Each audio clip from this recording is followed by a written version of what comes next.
ಈ ವಿಡಿಯೋ ಕೊನೆ ತನಕ ನೋಡಿ, ಎಷ್ಟು ಜನಕ್ಕಾಗುತ್ತೋ ಅಷ್ಟು ಜನಕ್ಕೆ ಶೇರ್ ಮಾಡಿ. ನಾನಿಲ್ಲಿ ಉಪ್ಪಿ ಸರ್ ಫ್ಯಾನ್ ಆಗಿ ಮಾತಾಡ್ತಿಲ್ಲ, ಉಪ್ಪಿ ಸರ್ ಐಡಿಯಾಸ್ ಫ್ಯಾನ್ ಆಗಿ ಮಾತಾಡ್ತಾ ಇದೀನಿ.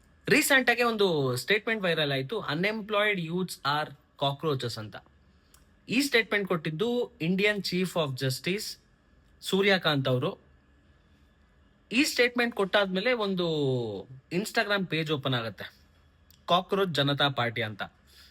ಈ ಪೇಜ್ ಬಂದು ಅಭಿಜಿತ್ ದೀಪ್ಗೆ ಅವ್ರು ಓಪನ್ ಮಾಡಿರೋದು. ಇವ್ರು ಬಂದು ಸೋಷಿಯಲ್ ಮೀಡಿಯಾ ಸ್ಟ್ರಾಟಜಿಸ್ಟ್ ಅಂತೆ ಆಮ್ ಆದ್ಮಿ ಪಾರ್ಟಿಲಿ ಇದ್ದಾಗ. ಸೊ ಇವ್ರು ಬಂದು ಇನ್ಸ್ಟಾಗ್ರಾಮ್ ಪೇಜ್ ಓಪನ್ ಮಾಡಿದ್ರೆ, ಇವಾಗ ಆ ಪೇಜ್ ಓಪನ್ ಮಾಡಿದ್ರೆ 5.6 ಮಿಲಿಯನ್ ಫಾಲೋವರ್ಸ್ ಇದ್ದಾರೆ. ಇದನ್ನೆಲ್ಲ ನೋಡಿ ನನಗೇನು ಅರ್ಥ ಆಯ್ತು ಅಂತಂದ್ರೆ, ಇದನ್ನೆಲ್ಲ ನಮ್ಮ ಉಪ್ಪಿ ಸರ್ ಹೇಳ್ತಿರೋದು ಎಷ್ಟೋ ವರ್ಷಗಳಿಂದ ಹೇಳ್ಕೊಂಡ್ ಬರ್ತಿದ್ದಾರೆ. ಲೀಡರ್ಸು ಮಾಡೋದಲ್ಲ, ಲೀಡರ್ಸು ಆಗದು ಅಂತ. ನೀವ್ ಲೀಡರ್ಸ್ ಆಗಿ ಅಲ್ಲ, ಜನರ ಲೀಡರ್ಸ್ ಆಗ್ಲಿ ಅಂತ ಅವ್ರು ಯಾವಾಗಿಂದನೋ ಹೇಳ್ತಿದ್ದಾರೆ. ಅಂಡ್ ಅವ್ರು ಎಷ್ಟು ಪ್ಯೂರ್ ಆಗಿದ್ದಾರೆ ಅಂತಂದ್ರೆ, ನೋಡಪ್ಪ, ಚೀಫ್ ಮಿನಿಸ್ಟರ್ ಅಂದ್ರೆ ಲೀಡರ್ ಅಲ್ಲ, ಅವನು ಒಬ್ಬ ಕಾಮನ್ ಮ್ಯಾನೇ. ಅವನಿಗೆ ನೀವು ಕೆಲಸ ಕೊಡ್ತಾ ಇದೀರಾ, ಸಂಬಳ ಕೊಡ್ತಾ ಇದೀರಾ, ಅವನ ಹತ್ರ ನೀವು ಕೆಲಸ ಮಾಡಿಸ್ಕೊಂತಾ ಇದೀರಾ, ಇಷ್ಟೆಲ್ಲ ಹೇಳ್ತಿದ್ದಾರೆ. ಇದೆಲ್ಲ ಐಡಿಯಾಸು ಜನರಿಗೆ ಇಷ್ಟ. ಬಟ್ ಹೆಂಗಾಗತ್ತೆ, ಹೆಂಗ್ ಮಾಡ್ಬಿಡ್ತಾರೆ? ಪ್ರೂಫ್ ಇದೆ. ಕಾಕ್ರೋಚ್ ಜನತಾ ಪಾರ್ಟಿ ಅವ್ರೇನ್ ಇವಾಗ ಇನ್ಸ್ಟಾಗ್ರಾಮ್ ಅಕೌಂಟ್ ಪೇಜ್ ಓಪನ್ ಮಾಡಿದ್ದಾರೆ, 5.6 ಮಿಲಿಯನ್ ಫಾಲೋವರ್ಸ್. ಸುಮ್ನೆ ಯಾರು ಆಗಲ್ಲ, ಸುಮ್ನೆ ಯಾರು ಹೋಗ್ಬಿಟ್ಟು ಫಾಲೋ ಮಾಡಲ್ಲ. ಇನ್ನೊಂದೇನು ಅಂತಂದ್ರೆ, I am very proud to tell that Upendra sir is a Kannadiga.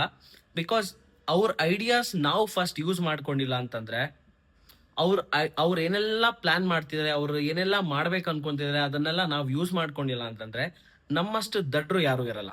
And Uppi ಸರ್ದು ಒಂದೊಂದು ಇಂಟರ್ವ್ಯೂ ನೋಡಿ ನೀವು, ಒಂದೊಂದು ಇಂಟರ್ವ್ಯೂ ಅಲ್ಲೂ ಅವ್ರ ಐಡಿಯಾಸ್ ಹೇಳಿದ್ದಾರೆ, ಅವ್ರು ಏನ್ ಮಾಡ್ಬೇಕು ಅನ್ಕೊಂಡಿದ್ದಾರೆ, ಹೆಂಗ್ ಇರ್ಬೇಕು ಅನ್ಕೊಂಡಿದ್ದಾರೆ, ಯಾವ ತರ ಸಿಸ್ಟಮ್, ಈ ಸಿಸ್ಟಮ್ ಬದಲಾವಣೆ ಯಾವ ತರ ಮಾಡ್ಬೇಕು ಅನ್ಕೊಂಡಿದ್ದಾರೆ, ನಿಮ್ಗೆ ಕ್ಲೀನ್ ಆಗಿ ಅರ್ಥ ಆಗುತ್ತೆ. ನಿಮಗೆ ಅರ್ಥ ಆದಾಗ ನೀವು ಅದನ್ನ 4 ಜನ ಕೇಳ್ತೀರಾ. ನಾನ್ ಈ ವಿಡಿಯೋ ಮಾಡ್ತಿರೋ ರೀಸನ್ ಒಂದೇ, ನನ್ನ ವಿಡಿಯೋ 5 ಜನ ನೋಡ್ಲಿ, 10 ಜನ ನೋಡ್ಲಿ, 1000, 2000 ಜನ ನೋಡ್ಲಿ, ನೋ ಪ್ರಾಬ್ಲಮ್. ಅಟ್ ಲೀಸ್ಟ್ ನಾನು ಒಂದಷ್ಟು ಜನಕ್ಕೆ ಪಾಸ್ ಮಾಡ್ತಾ ಇದ್ದೀನಿ ಈ ವಿಷಯನ. ನಾವು ಸಪೋರ್ಟ್ ಮಾಡಿಲ್ಲ ಅಂದ್ರೆ ಇನ್ಯಾರು ಸಪೋರ್ಟ್ ಮಾಡಲ್ಲ. ನಾವು ಫಸ್ಟ್ ಸಪೋರ್ಟ್ ಮಾಡಬೇಕು.